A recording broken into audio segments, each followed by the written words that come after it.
महाराज सुनो सुनो, धनतेरस से प्रारंभ होता है दिवाली महापर्व, जो 5 दिन तक चलता है।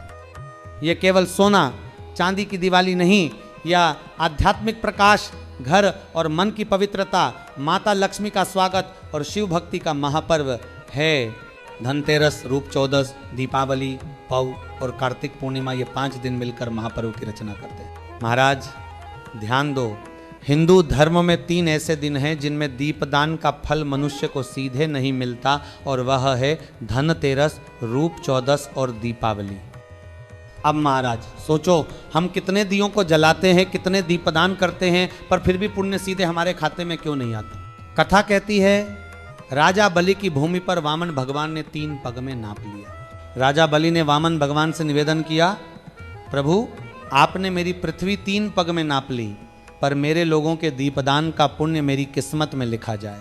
भगवान ने पूछा कौन कौन से दिन? राजा बलि बोले धनतेरस, रूप चौदस और दीपावली। इतने में माता लक्ष्मी प्रकट हुई और कहा, भैया पृथ्वी पर लोग सबसे अधिक पूजन और दीपदान करते हैं इन दिनों, और इन दिनों का पुण्य मेरे खाते में लिखा जाएगा।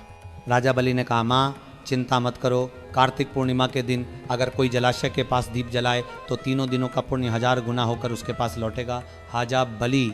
महाराज यह विधि है, 1 बेलपत्री पीला हल्दी में रंगा चावल और 1 कमल शिवलिंग पर अर्पित करना, दीपावली और कार्तिक पूर्णिमा दोनों समय। 5 दिन, इधर 5 उधर 5। ये नियम पालन करने से आपको किसी के सामने भी नहीं कहना पड़ेगा, भैया मुझे 500 की जरूरत है। आपका घर और धन हमेशा भरा रहेगा। महाराज धनतेरस की कथा विष्णु पुराण में वर्णित है। कहते हैं माता संतोषी, भगवान गणेश जी की पुत्री गौ माता सुशीला के पूंछ के बालों को अपने हाथों से साफ कर रही थी। नीचे के बाल जो कभी ध्यान न दिए जाते, उनकी सफाई में एक दीप प्रकट हुआ। महाराज ये दीप केवल प्रकाश नहीं, ये आध्यात्मिक ज्योति, कल्याण और समृद्धि का प्रतीक है। जो भी इस दीप का आवाहन करता है उसके घर में धन, स्वास्थ्य और सुख का प्रवेश होता है। महाराज धनतेरस पर पूजन का विधान यह है, फर्श पोछो, घर स्वच्छ रखो, चौकी पर वस्त्र बिछाओ, थाली में स्वस्तिक बनाएं, कंकु, रोली, हल्दी, मोली, पुष्प, धूप, इत्र, भोग और सिक्के रखें। 7 दियों की व्यवस्था घी या तेल के करें। दीपों की लंबी बाती रखें। पूजन करते समय दोनों हाथों से सामग्री अर्पित करें। आरती करो पर उसे लेने का भाव न रखें। मन में कहो, मां लक्ष्मी हमारे घर में प्रवेश करो, हमारे घर और मन के अवगुण दूर करो, सुख, समृद्धि और प्रेम का निवास कर दो।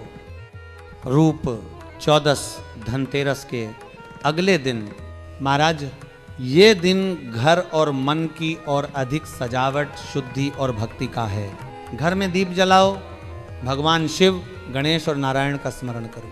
7 दियों को सीधे और उल्टे हाथ पर रखकर भोग अर्पित करो।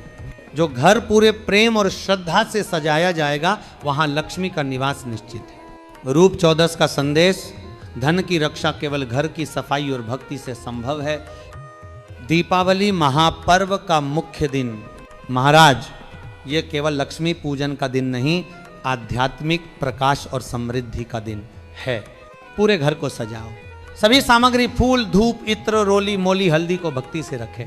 7 दियों को जलाकर घर में प्रकाश फैलाओ। कुबेर पूजन भी करो क्योंकि धन की वृद्धि का प्रमुख उपाय है। पव या गोवर्धन पूजा चौथा दिन। महाराज यह दिन प्रकृति और जीव जंतु के प्रति कृतज्ञता का दिन है। घर में गोबर या चावल से छोटा गोवर्धन बनाएं, उस पर दीप, फूल, रोली, हल्दी और भोग अर्पित करो। ये पूजा हमें बताती है कि धन केवल भगवान से नहीं, कर्म और प्रकृति से भी आता है। 5वां दिन कार्तिक पूर्णिमा। महाराज शिवलिंग, जलाशय, तालाब, नदी के पास दीप और बेलपत्री, पीला चावल, कमल गट्टा समर्पित करें। 3 दिन धनतेरस, रूप चौदस और दीपावली का पुण्य 1000 गुना होकर प्राप्त होता है। महाराज घर और मन की शुद्धि के साथ दीप जलाना अत्यंत फलदायक है। महाराज लक्ष्मी माता केवल घर की सफाई नहीं देखती, मन की पवित्रता, कर्म की शुद्धि और शिव भक्ति देखती हैं। इसीलिए हर दिन दीपावली के 5 दिन घर में भक्ति, पूजा और कर्म की शुद्धि बनाए रखो। श्री शिवाय नमस्तुभ्यम।